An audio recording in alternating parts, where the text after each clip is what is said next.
Once upon a time, there was a compound that everyone admired. It stood along a lively street, painted in bright colors that never seemed to fade. The walls were clean, the corridors wide, and the surrounding always buzzing with the sounds of children playing, radio singing, and the neighbors exchanging greetings. It was not a luxurious place, but it was comfortable, welcoming, the kind of compound where life felt shared. Most importantly, the rent was cheap. In a city where accommodation drained pockets dry, this compound felt like a miracle. People often wondered how such a neat, well-kept place could cost so little, but nobody complained. Good fortune, after all, did not require questioning.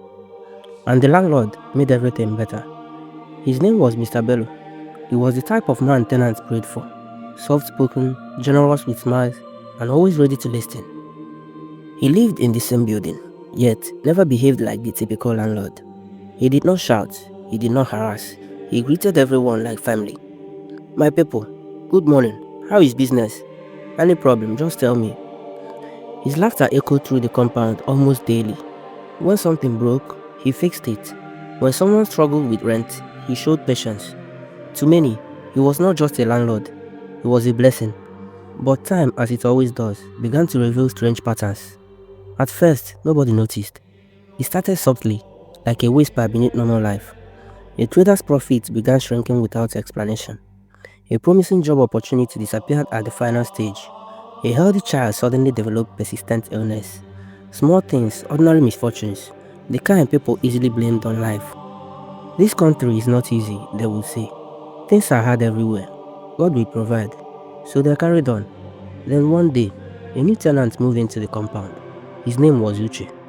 He arrived with his pregnant wife, Joy, and their two children, Chinedu and Adaeze. For Uche, the compound felt like answered prayers. Cheap rent, peaceful environment, friendly neighbors, a landlord who smiled more than he spoke. This place is perfect, he told his wife, and at that moment, it truly seemed so. Uche worked at a company with a stable salary. Life was not extravagant, but it was comfortable. They could breathe, they could plan, they could dream. Uche and his family settled into life at the compound. For a while, things seemed normal. Chinedu and Adaeze played freely in the courtyard. Joy prepared meals, and Uche went to work each morning with a sense of purpose. But as time passed, Uche began noticing subtle changes in his life. Small disappointments began to pile up, and opportunities that once seemed certain started slipping through his fingers. It all started at work. Uche had been promised a promotion months ago. Confident and hopeful, he arrived one Monday morning, dressed neatly and ready for his new responsibilities. But as he stepped into the office, his heart sank. His manager called him into the office and said with a strange smile, Uche, we've had to adjust things. For now, we are assigning you a lower position.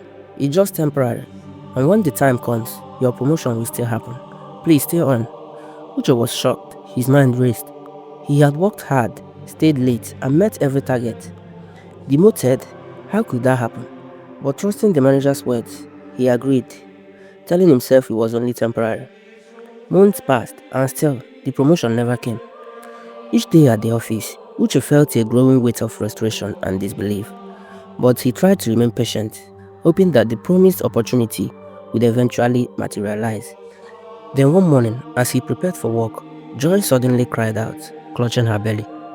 She screamed. Fear gripped Uche, and without hesitation, he helped her into the car and rushed to the hospital.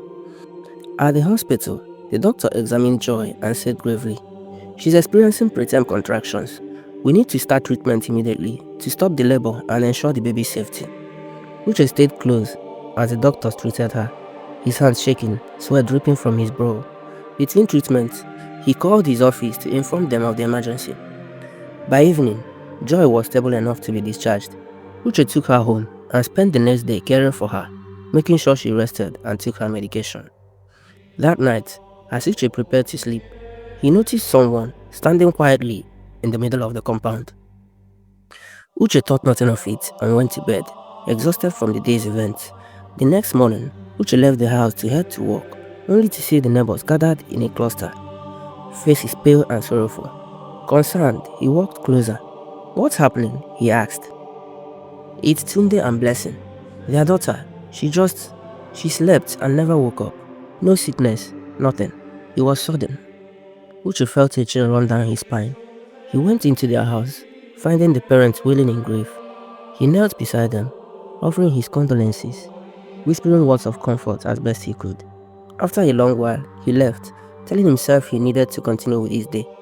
But the day had more pain in store. When Uche arrived at the office, the management called him into the meeting room. The faces of the supervisors were cold and unyielding.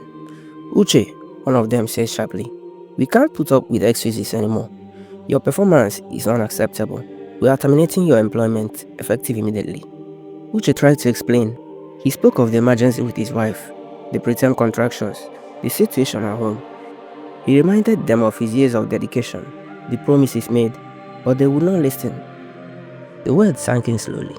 Fired. No warning, no understanding, no mercy.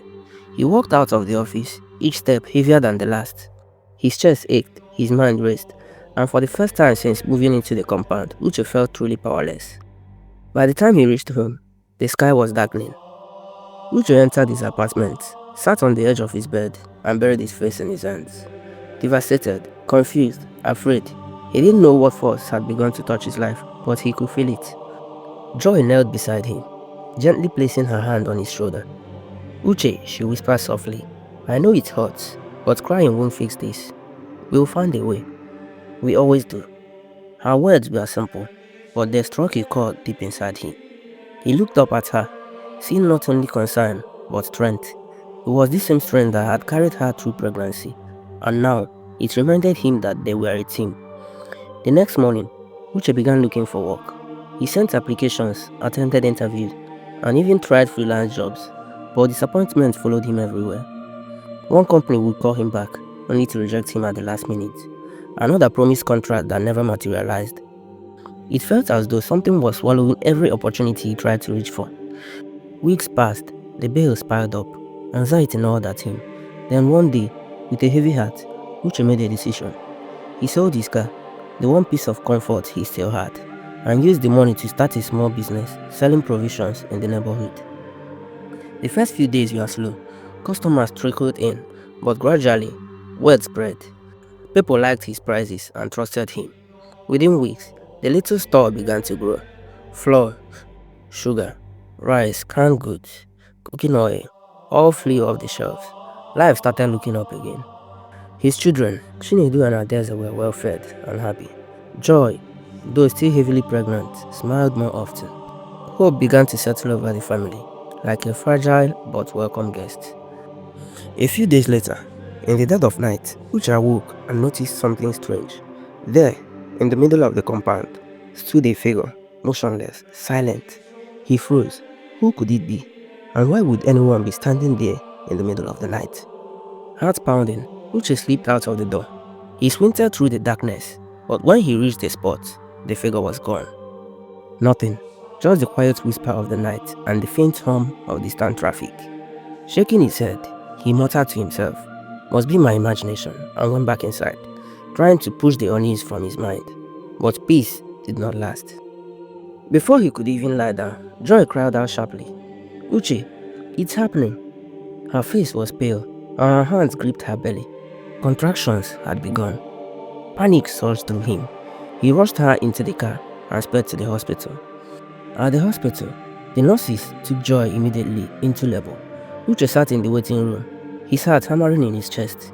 Minutes dragged into hours. He paced, he prayed, he whispered encouragement through clenched fists, wishing he could take the pain away. Hours passed. Joy pushed with all her strength, but the labor was long and difficult. Finally, after what felt like an eternity, the doctor emerged. Uche's stomach dropped at the expression on their face. "I'm sorry," the doctor began gently. "The baby did not survive." Uche felt the ground disappear beneath him. The world seemed to tilt sideways. Joy collapsed in exhaustion and grief, tears streaming uncontrollably down her face. Uche held her, but he felt hollow inside, as if every ounce of hope had been pulled out of him. They sat there together, broken, hearts heavy with sorrow. The baby they had dreamed of, prayed for, and waited for was gone. When Uche and Joy finally returned from the hospital, the news had already spread. In a place where walls were thin and lives closely intertwined, nothing stayed hidden for long. That evening, neighbors began knocking softly on their door. Mama Sade came first, her face heavy with sympathy. "My children, I heard what happened," she said, stepping inside carefully. Soon others followed. Tayo, Brother Kunle, Ngozi, each offering quiet words, shaking hands, murmuring prayers, sharing in the grief that still hung thick in the room. Joy sat silently for the most of it, her eyes swollen from tears. Uche spoke little. Pain had settled into him like a stubborn weight. Yet, the presence of the neighbors, their gentle voices, and shared sadness brought a small measure of comfort. In the compound, suffering was never lonely. Days turned into weeks. Life, indifferent as ever, moved on. Uche threw himself into his provision business. What had started as a desperate attempt to survive began to flourish beyond expectation. Customers multiplied, shelves filled faster. Word of his fair prices spread across nearby streets, and when Joy gradually regained her strength, she joined him. Side by side, husband and wife worked from morning till evening. Joy handled customers with warmth, while Uche managed supplies. Slowly, stability crept back into their lives. Among the tenants was a woman known to everyone as Madame Nkiru. She was respected, outspoken, and fiercely protective of her two daughters, Blessing and Faith. Both girls were of marriageable age, admired for their beauty and good character. Suitors came often, drawn by their grace and upbringing. Yet, something strange always happened. Every single proposal ended in disappointment. One man's family suddenly withdrew without explanation. Another lost his job days before the introduction ceremony. A third vanished entirely. Phone lines unreachable. Whispers filled the compound.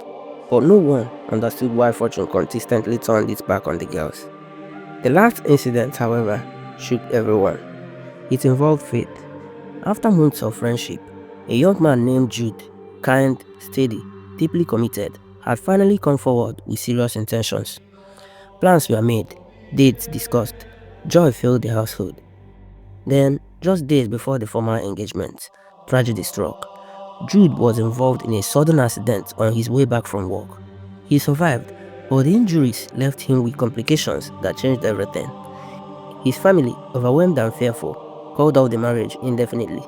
No quarrel, no scandal, just another cruel ending. Faith was shattered. The lively, confident girl grew withdrawn, her laughter replaced by silence. She avoided gatherings, her eyes carrying a quiet despair that worried even the most indifferent neighbors. Madame Kiru watched helplessly, until one morning she declared firmly, "Enough is enough. Something is wrong, and I will find out." One afternoon, as Uche headed to his shop, he noticed Faith sitting near the corridor, tears streaming freely down her face. Siding beside her was Mr. Bello.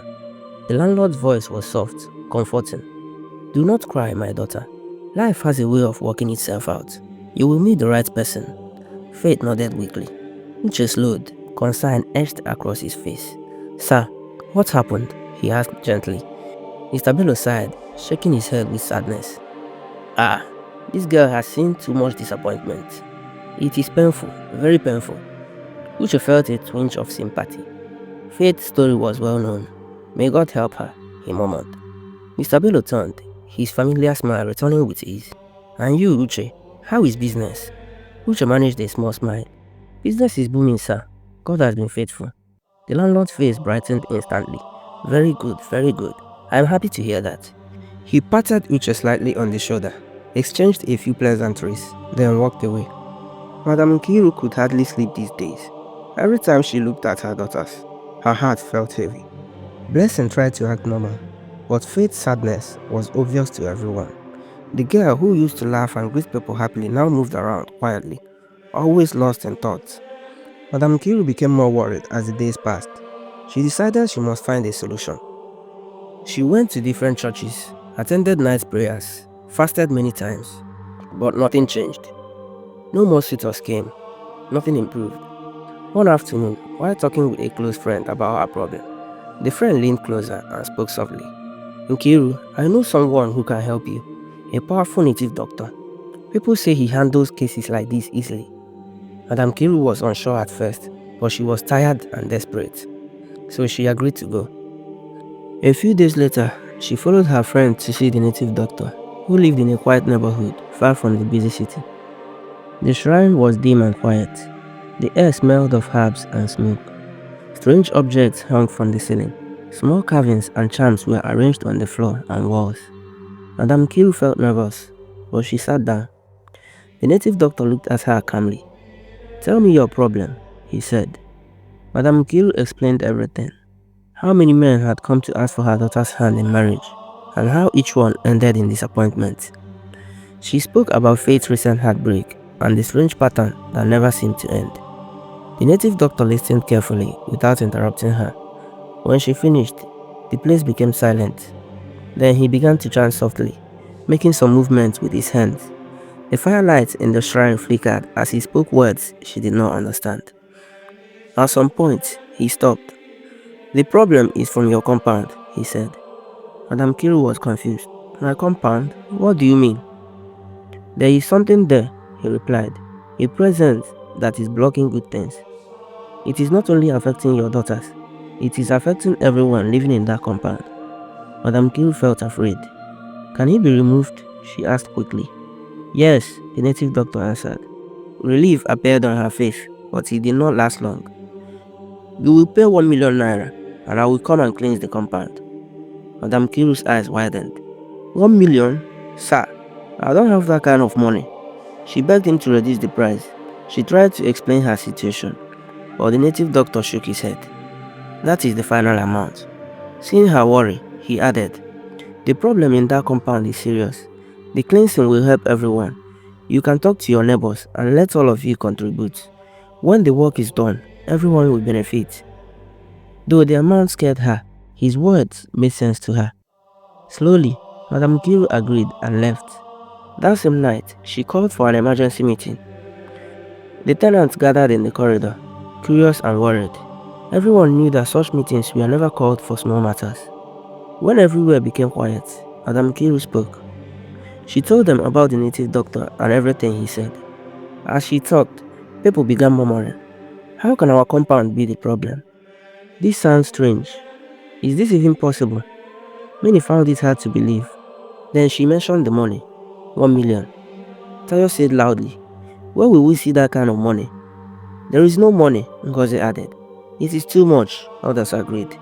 Nobody supported the idea. Everyone complained about the cost. Throughout the discussion, Uche remained quiet, listening carefully. Then Mr. Bello spoke, and immediately the place became silent. "This is my house," the landlord said calmly, "and there is no evil in my compound. If any cleansing must be done, I will handle it myself." The people looked at one another in surprise. "The money that native doctor asked for is too much. I have my own friend who is also a native doctor. He will do whatever is needed." He paused briefly, then added, "And I will pay for everything." For a moment, nobody spoke. Then relief and joy filled the air. "Ah, Mr. Bello is too kind," someone said. "God bless you, sir," another added. "You are a good man." Gratitude poured from every corner. Once again, the landlord stood before them as a generous and caring man. But as Uche watched quietly, a strange feeling settled in his heart. The next day, Mr. Bello kept his promise. In the afternoon, he brought the native doctor to the compound. Everyone gathered to watch. The man walked around, made loud chants, threw some powder on the ground, and danced strangely. He shouted from time to time, as if he was fighting something no one could see. After a while, he stopped and said, "It is done." People felt relieved. At last, maybe their problems will end. The native doctor left, and many tenants thanked Mr. Bello for his kindness. That night, hope returned to the compound, but by the next day, things became worse. When Uche got to his shop that morning, he was shocked. Rats had destroyed many of his goods. Biscuits were torn open. Cartons of noodles were chewed. Bags of rice had holes in them. The rats did not even finish the food. They just damaged one item and moved to another, spoiling many things. Uche was pained, but he tried to stay calm. Maybe it's just one of those things, he told himself. And that night, something else happened again.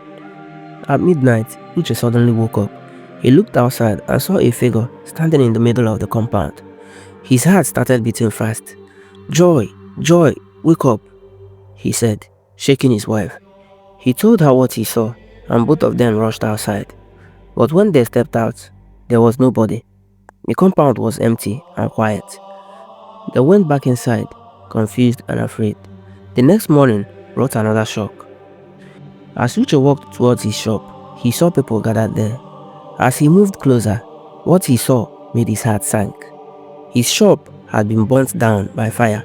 Everything was gone. A huge fire had reduced everything to ruins. Uche staggered forward, eyes wide with horror. No, no, no. Neighbors and passers-by spoke in hushed tones. It happened late at night. The fire was too strong. Nothing could be saved. Uche fell to his knees, staring at the ashes of the only thing that had begun restoring his life. His mind refused to accept what his eyes saw clearly. Loss after loss, blow after blow, and once again, no explanation. Only silence, only destruction. Later, Uche walked home like a man carrying the weight of the world. His steps were slow. His mind was empty. When he entered the compound, the neighbors already knew. The news of the fire had spread. When Joy saw him, she ran to him. Uche, what happened? She asked, though she already feared the answer. My shop, it's gone, he said quietly. Joy broke down in tears right there. She cried beside him, her pain as heavy as his. Uche sat in silence, staring at the floor. He felt lost. Everything he had worked for had disappeared overnight. The neighbors gathered, shaking their heads in pity. Sorry, Uche, this is too much. God will help you. But their words could not ease the pain in his heart. A few days later, Joy was walking across the compound when Madame Kiru stopped her. Joy, my dear, Madame Kiru said quietly. I don't think what that native doctor did worked. Joy sighed. I feel the same. Things are even worse. I am trying to meet my pastor. Let us seek God's help, Joy said calmly. Madame Kiru agreed. That evening, both women went to see the pastor. There, they explained everything, the strange misfortunes, the fear, the losses, the strange feeling about the compound. The pastor listened carefully. Then he said quietly, I will come to your compound, but do not tell anyone. Let it be quiet. They agreed. That night, Uche could not sleep. Since the fire, he was no longer himself. He barely ate, he barely spoke. He lay awake most nights, thinking about his losses, his family, his future. Joy tried to comfort him. Uche, don't worry. I met the pastor. He is coming. But Uche waved his hand weakly. Please, not now, he muttered. His mind was too heavy for hope. The next night, the pastor came quietly. It was late. Most tenants were already inside their rooms. Joy welcomed him respectfully and led him to their apartments. Sir, this is my husband. Uche stood up weakly. The pastor smiled kindly. My brother, all will be well. Uche forced a small nod. A few minutes later, the pastor walked into the middle of the compound and began to pray. His voice was calm but firm. Uche, Joy and the children stood by the side, heads bowed. The loud prayer pulled the tenants from their rooms. Doors opened. Curious faces stepped out. What is happening? Then suddenly, Mr. Bello's door flew open. He stormed out, eyes blazing with anger. Hey, hey! What is this nonsense? He shouted, his voice shaking the night. The compound fell silent. He pointed furiously at the pastor. Who brought this man here? Who dared to bring a stranger into my compound?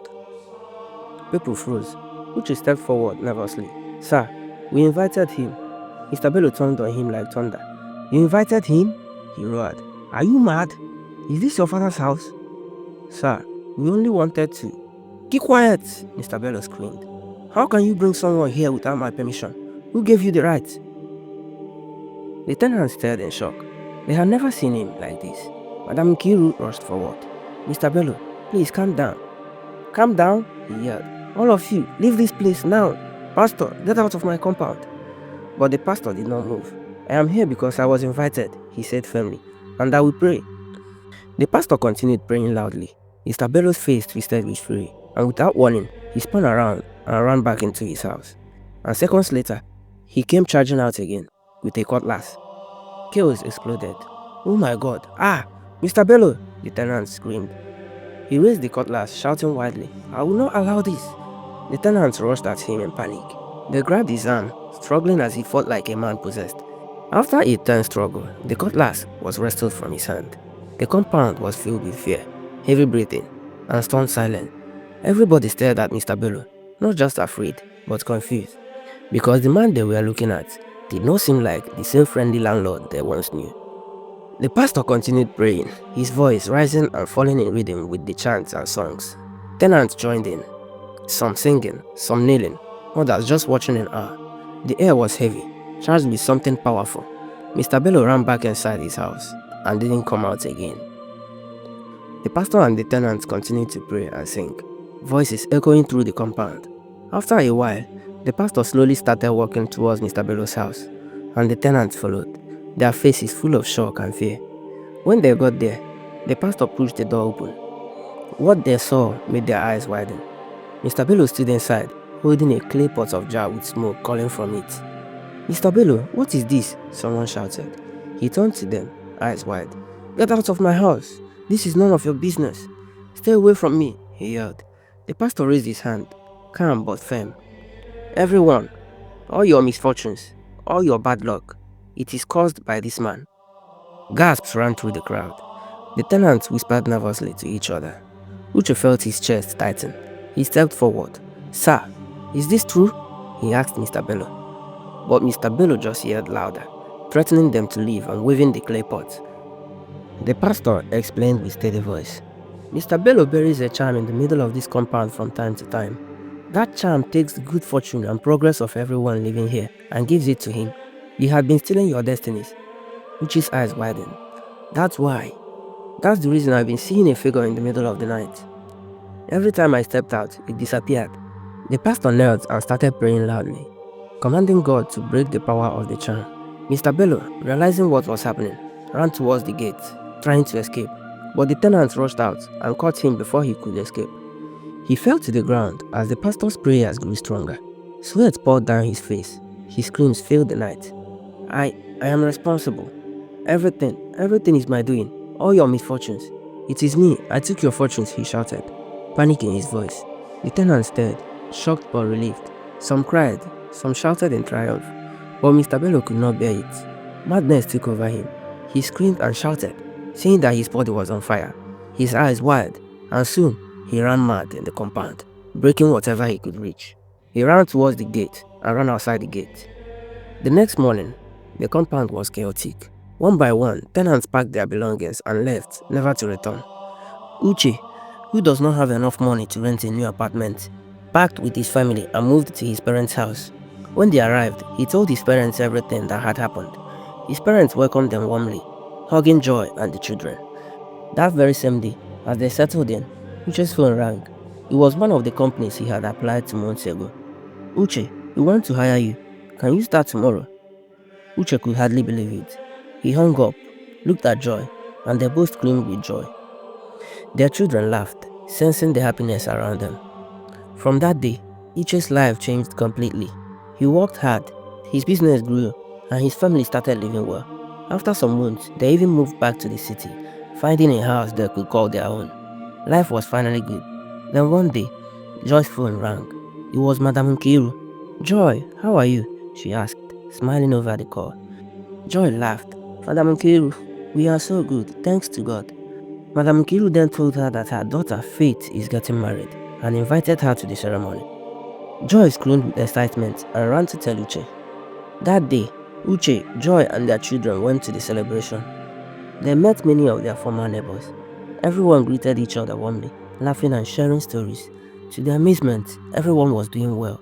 Everyone was progressing, free from the curse of Mr. Bello's compound. They drank, danced and celebrated together. The air was full of joy and laughter.